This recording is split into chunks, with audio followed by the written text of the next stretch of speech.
É com muita alegria que nós damos início à nossa quarta aula sobre o Novo Testamento, mais especificamente sobre os livros de João. Aqui, a professora Maura José Manuel. Vamos caminhar juntos e hoje vamos falar um pouco mais sobre os sinais que Jesus fez, mostrando o seu poder como Filho de Deus, aquele que nos pode salvar. Vamos orar e pedir a Deus a sua graça e bondade.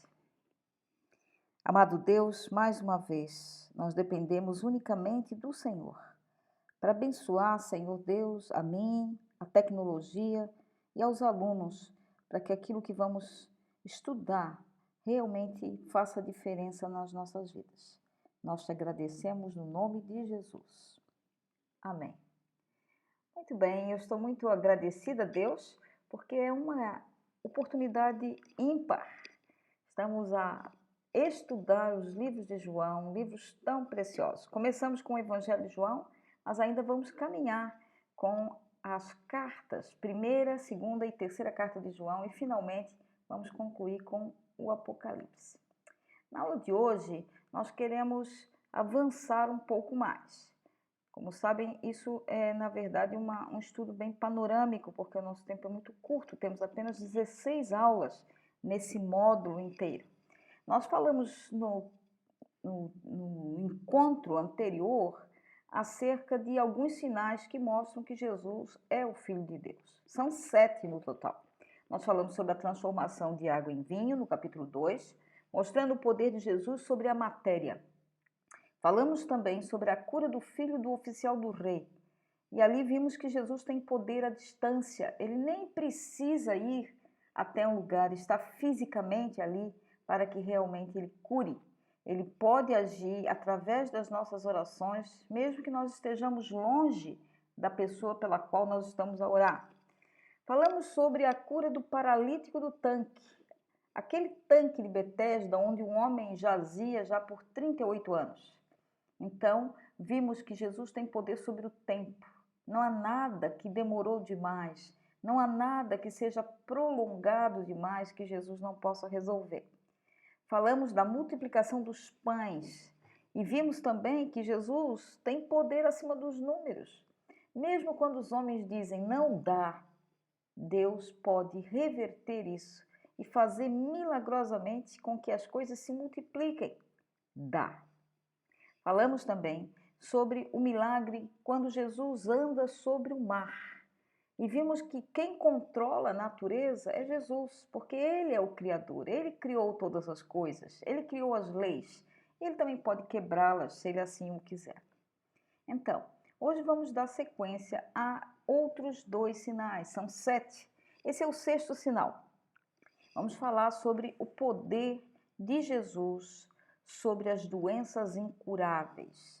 Uma pergunta que atormenta muitas vezes as pessoas é: qual é a razão do sofrimento? Por que uma criança pode nascer com uma doença congênita, um problema que não é adquirido, mas ele nasceu já doente, como era o caso desse cego de nascença que nós encontramos nas Escrituras? Por quê?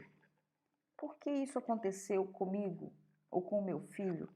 É muito importante nós pensarmos nessas perguntas, porque qual é a razão do sofrimento tem feito com que muitas pessoas, em busca dessa resposta, às vezes enveredem por caminhos errados. O milagre da cura do cego de nascença está no capítulo 8 de João. Você pode acompanhar na sua Bíblia. Todo o capítulo ele vai discorrer sobre isso. Nos versos iniciais, você diz que Jesus caminhando viu um cego de nascença. E os discípulos é que lançam essa pergunta, né? Muito interessante essa questão. Mestre, quem pecou, este ou seus pais, para que nascesse cego? Sempre quando há uma desgraça, uma doença, um problema, muitas vezes as pessoas têm essa interrogação: quem pecou? Os pais perguntam: será que fui eu que pequei para que minha criança nascesse assim? A pergunta dos discípulos, quem pecou, se foi este ou foi os pais, muito interessante, porque aqui já deita por terra a ideia da reencarnação. Se ele tinha nascido assim, não podia ter sido ele que tinha pecado. a não ser, segundo o pensamento de alguns ramos, de que ele tivesse pecado em vidas anteriores. Mas nós sabemos, porque a Bíblia nos fala claramente sobre isso, que ao homem está ordenado viver uma só vez, e depois disso vem o juízo. Não existem várias vidas, existe uma única vida. Então aquela pergunta era muito clara para Jesus, e ele responde com muita autoridade.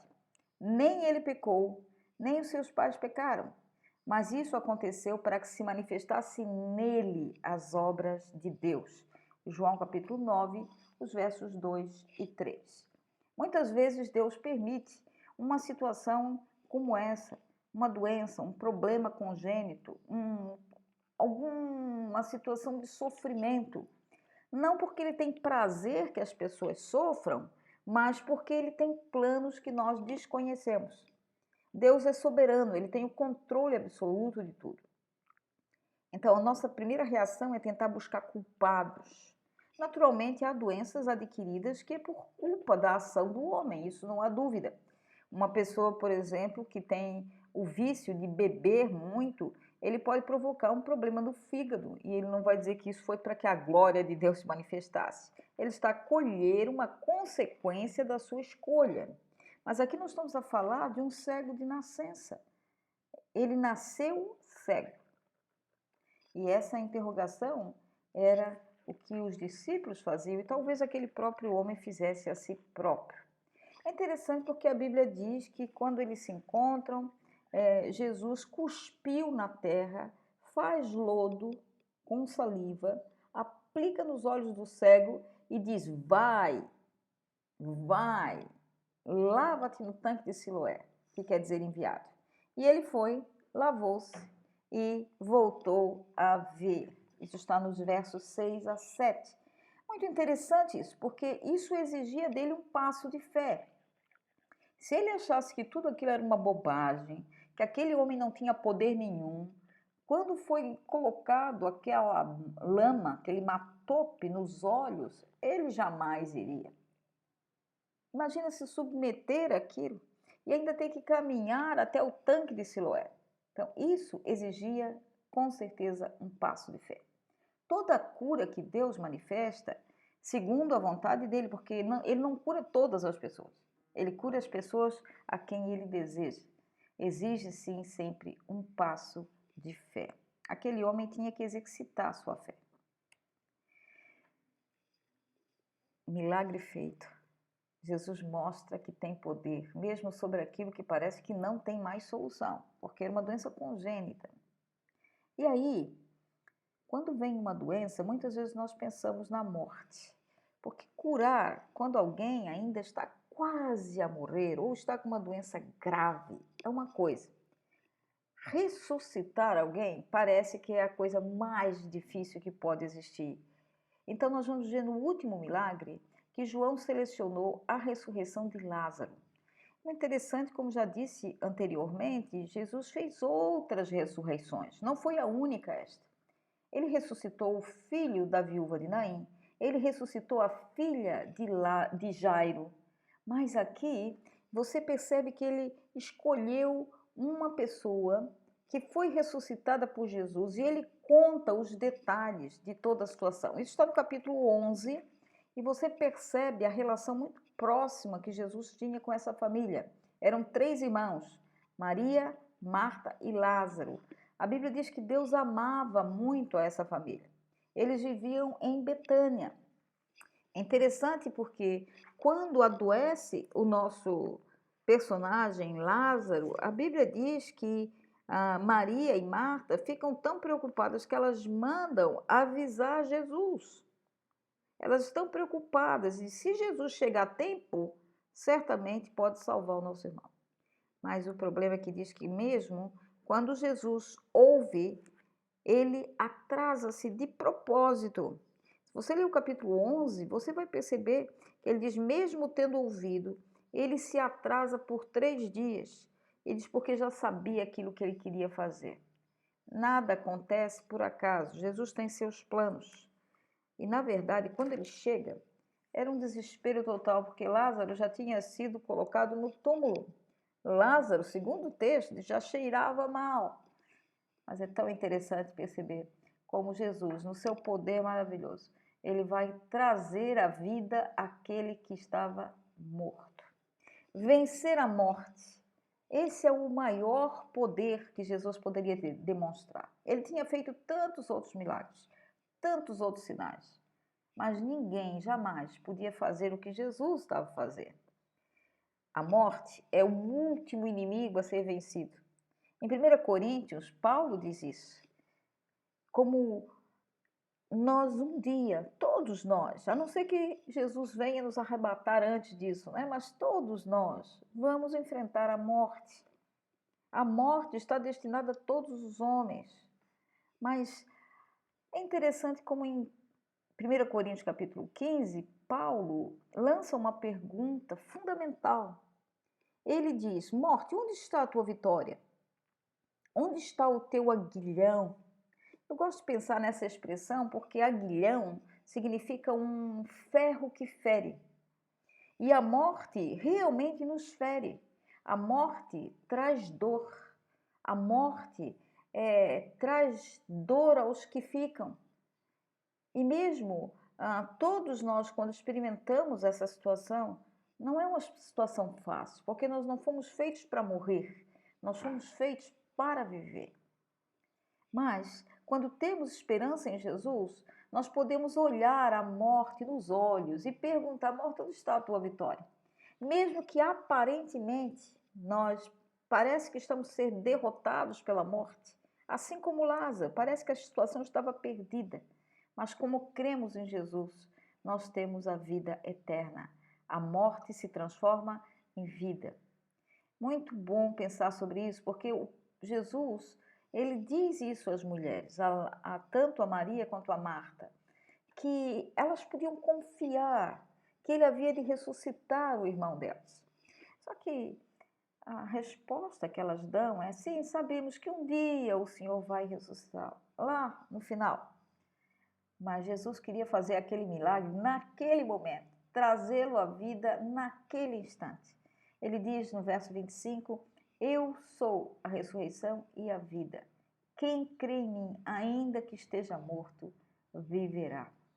Ele trouxe Lázaro à vida para ser um sinal de que, assim como ele ressuscitou, ele também pode ressuscitar a todos nós quando chegar a hora da nossa partida. Amados, essa expressão eu sou vai acompanhar todos os evangelhos, mas especialmente o livro de João. João apresenta 7 vezes essa expressão. Então, concluindo aqui os sinais, com essa frase, eu sou a ressurreição e a vida. Nós já vimos que Jesus tem poder sobre todas as coisas. Ele tem poder, inclusive, sobre a morte. Meu falecido avô costumava dizer que na vida há remédio para tudo, menos para a morte. Porque dizia: quando alguém morreu, já morreu. Mas Jesus diz que não. Que mesmo quando há morte, não acabou. Porque Ele é a ressurreição e a vida. Então, nesses minutos finais da nossa aula, vamos caminhar um pouco sobre essas 7 expressões que aparecem no livro de João, eu sou. Algumas delas nós já percebemos quando falamos sobre os sinais. São 7, como eu dizia. Olhem lá, por favor. Primeiro, eu sou o pão da vida. Capítulo 6. Lembrem que a multiplicação dos pães foi no 6. Então, nada mais justo que logo após multiplicar os pães, ele usasse esse ensinamento. Eu sou o pão da vida. Eu sou a luz do mundo. Logo depois de resolver as trevas de um homem que era cego, ele diz: eu sou a luz do mundo. No capítulo 10, ele usa 2 expressões muito interessantes. Ele diz: eu sou a porta das ovelhas. E ele diz também: eu sou o bom pastor. No 11, como já vimos, logo após a ressurreição de Lázaro, ele diz: eu sou a ressurreição e a vida. Também, uma das expressões talvez mais conhecidas de todas, que as pessoas repetem o tempo todo, está no capítulo 14. Eu sou o caminho, a verdade e a vida. Ninguém vem ao Pai se não for por mim. Finalmente, eu sou a videira verdadeira.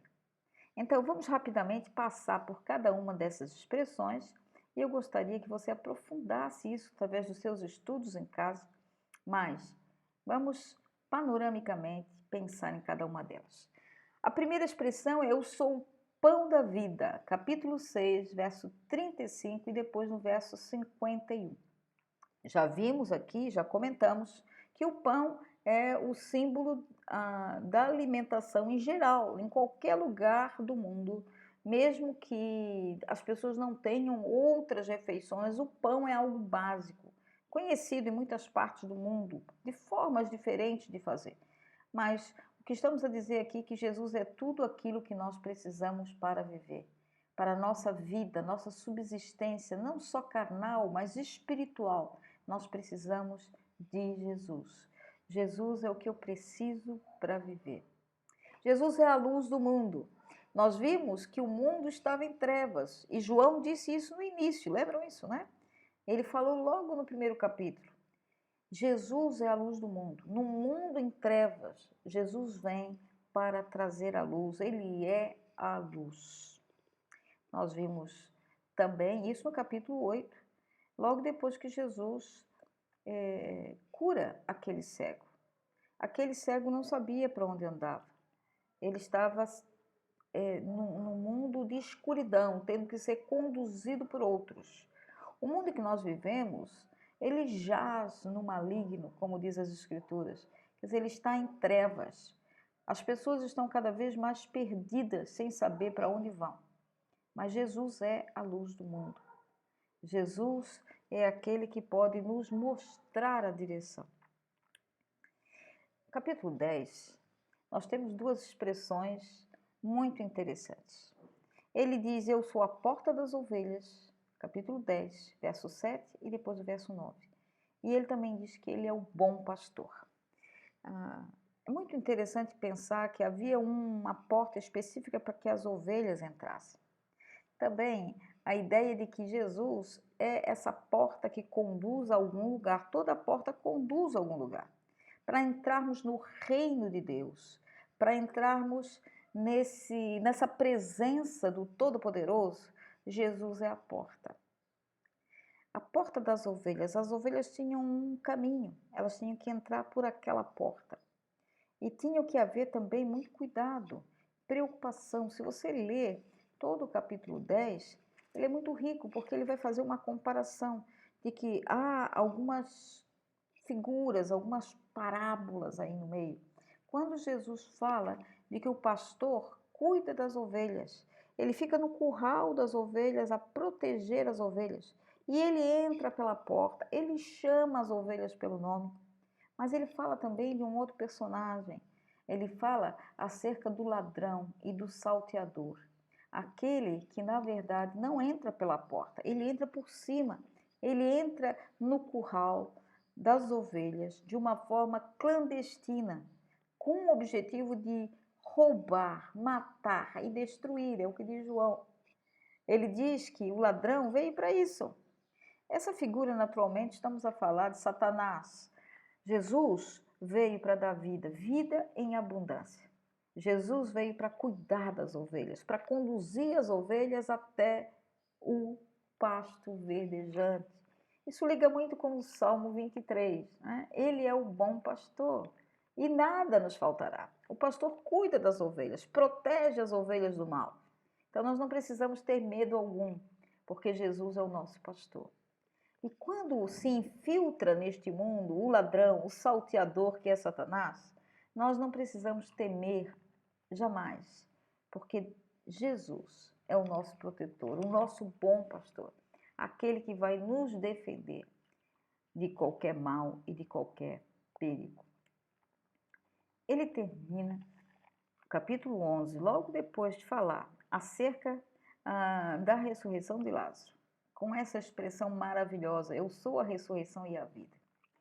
E essa expressão é fundamental, porque só podemos ter certeza de vida eterna porque Jesus ressuscitou primeiro. Paulo diz isso.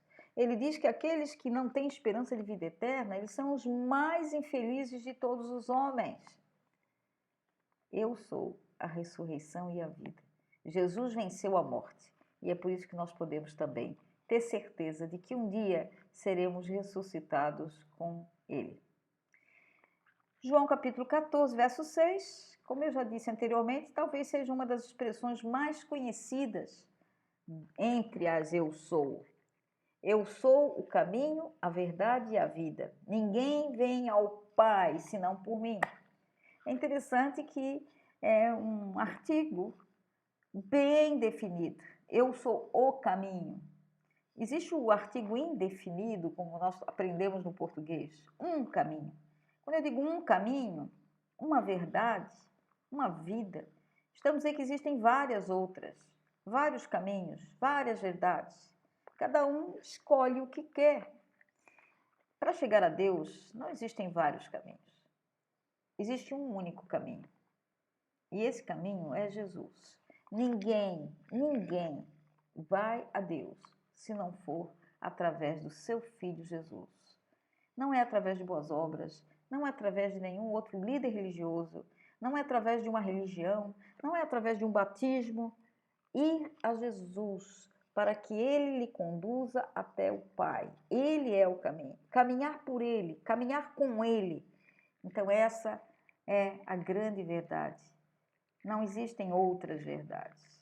Hoje nós estamos num mundo pós-moderno, onde o que reina é essa ideia de que existem muitas verdades. Ninguém sabe ao certo o que é. Você pode aceitar tudo. Não, meus amados. A Bíblia tem absolutos.